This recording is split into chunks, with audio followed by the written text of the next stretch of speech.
بسم اللہ الرحمن الرحیم۔ السلام علیکم۔ ایک بادشاہ اپنے منہ زور گھوڑے پر سوار تھا۔ گھوڑا کسی وجہ سے بٹکا تو بادشاہ سر کے بل زمین پر گر گیا اور اس کی گردن کی ہڈی کے مہرے ہل گئے۔ اب وہ گردن کو حرکت دینے پر بھی قادر نہ رہا۔ شاہی طبیبوں نے اپنی طرف سے سر توڑ کوششیں کی مگر وہ بادشاہ کا علاج نہ کر سکے۔ ایک دن یونان کا ایک حکیم بادشاہ کے پاس آیا اور اس قدر جانے فشانی سے علاج کیا کہ بادشاہ ٹھیک ہو گیا۔ علاج کے بعد وہ حکیم اپنے وطن لوٹ گیا۔ کچھ عرصے بعد وہ دوبارہ بادشاہ کے وطن میں آیا تو سلام کے ارادے سے شاہی دربار میں حاضر ہوا۔ اب لازم تھا کہ بادشاہ ازیروئے قدردانی اس حکیم سے مروت اور مہربانی کا برتاؤ کرتا، لیکن بادشاہ ایسے بن گیا جیسے اس حکیم کو جانتا ہی نہ ہو۔ بادشاہ کے اس رویے سے حکیم بہت سخت رنجیدہ ہوا۔ یونانی حکیم بادشاہ کے دربار سے باہر آیا تو اس نے ایک غلام کو پاس بلا کر کہا کہ میں تمہیں کچھ بیج دیتا ہوں، انہیں بادشاہ کی خدمت میں پیش کرنا اور کہنا کہ یونانی حکیم نے دیے ہیں، انہیں دہکتے انگاروں پر ڈال کر ان کی دونی لی جائے تو بہت فائدہ ہوتا ہے۔ غلام نے وہ بیج بادشاہ کو پیش کر دیے اور ساتھ میں ان کے فوائد سے بھی آگاہ کیا۔ بادشاہ کے حکم سے فوراً دہکتے انگارے پیش کیے گئے، مگر جب بیج انگاروں پر ڈال کر بادشاہ نے دونی لی تو اسے ایک زوردار چھینک آئی جس سے اس کی گردن کے مہرے پھر سے پرانی حالت میں چلے گئے۔ بادشاہ بہت چیخا چلایا، سپاہی دوڑے کہ حکیم کو گرفتار کر کے لاؤ، لیکن باوجود بہت تلاش کرنے کے اس حکیم کا کچھ پتہ نہ چلا۔ ساری عمر بادشاہ نے ایسے ہی گزار دی۔ شیخ سعدی رحمۃ اللہ علیہ فرماتے ہیں کہ ہمیشہ محسن کو بلائی کے ساتھ یاد رکھنا چاہیے۔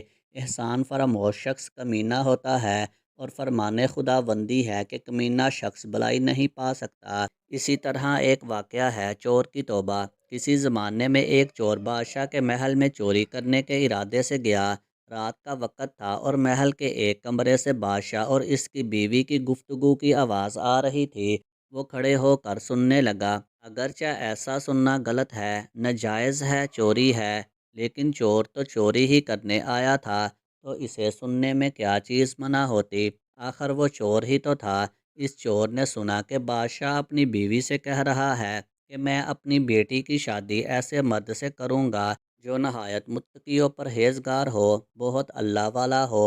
جب چور یہ بات سن رہا تھا تو اس کے دل میں خیال آیا کہ کیوں نہ میں کچھ ایسا بن کر دکھاؤں کہ بادشاہ میرے ہی ساتھ شہزادی کی شادی کر دے۔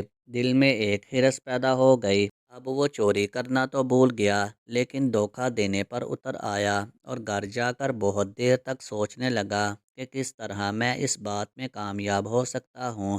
پھر ایک تدبیر اس کی سمجھ میں آئی کہ بادشاہ کے محل کے قریب ایک مسجد ہے، اس میں جا کر بزرگانہ لباس پہن کر اور ان کی وضاقت اختیار کر کے وہاں دن رات عبادت میں مشغول ہو کر بیٹھ جاؤں تو شاید یہ بات بادشاہ تک ضرور پہنچے گی کہ کوئی آدمی یہاں ایسا متقی پرہیزگار ہے جو دن رات اللہ کی عبادت میں مصروف ہے، تو ہو سکتا ہے کہ بادشاہ کی نگاہ میرے اوپر پڑ جائے اور میں شہزادی سے شادی کے لیے چن لیا جاؤں۔ یہ اس چور کا ایک نہایت حقیر اور ذلیل دنیاوی مقصد تھا جس کے لیے اس نے یہ ارادہ کیا۔ پھر اس نے اپنے پروگرام کے مطابق بزرگانہ لباس و پوشاک وضاقت اختیار کر کے اس مسجد میں جا کر نمازوں پر نمازیں، ذکر و تلاوت، مراقبہ سب شروع کر لیا۔ دن گزرتے رہے اور لوگوں میں شہرت ہوتی گئی کہ کوئی اللہ والے بہت بڑے ولی یہاں آ گئے ہیں جو دن رات عبادت کرتے ہیں۔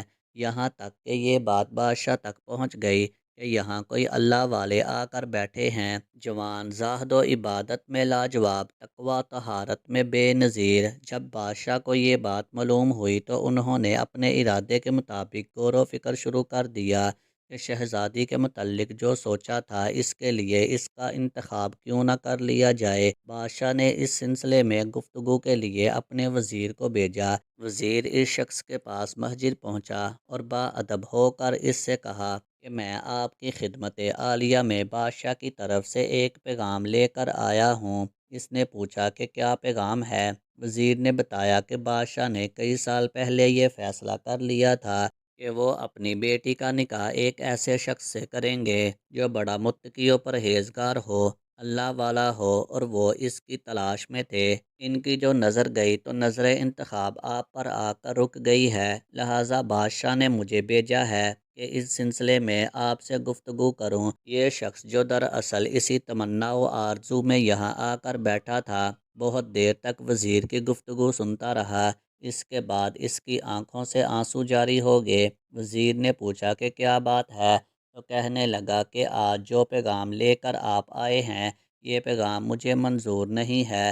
وزیر نے کہا کہ کیوں منظور نہیں؟ اس شخص نے کہا کہ دیکھیے، میں صاف صاف بات آپ کو بتاتا ہوں کہ میں اصل میں ایک چور تھا اور ایک مرتبہ بادشاہ کے محل میں چوری کے ارادے سے گیا تھا۔ پھر جو کچھ بھی ہوا اس کو سنایا، اور اس کے بعد اس چور نے کہا کہ میں نے تو یہ وضاحت اسی ہرس کی وجہ سے اختیار کی تھی، لیکن میں یہاں آ کر بیٹھا تو میرے خدا نے مجھے اپنا بنا لیا۔ اب بس اس کے بعد مجھے اور کسی کی ضرورت نہیں، میرے لیے میرا خدا کافی ہے۔ بے شک جب عبادت عبادت ہو جائے، نماز نماز ہو جائے، ذکر ذکر ہو جائے، اور ہماری دیگر عبادتیں واقعی عبادتیں ہو جائیں، تو بے شک یہ نمازیں اور عبادتیں انسان کو برائیوں سے روکتی ہیں۔ ویڈیو اچھی لگی ہو تو ویڈیو کو لائک کریں، شیئر کریں، اور مزید اسلامک واقعات والی اور سبق آموز ویڈیو دیکھنے کے لیے میرے چینل کو سبسکرائب کریں۔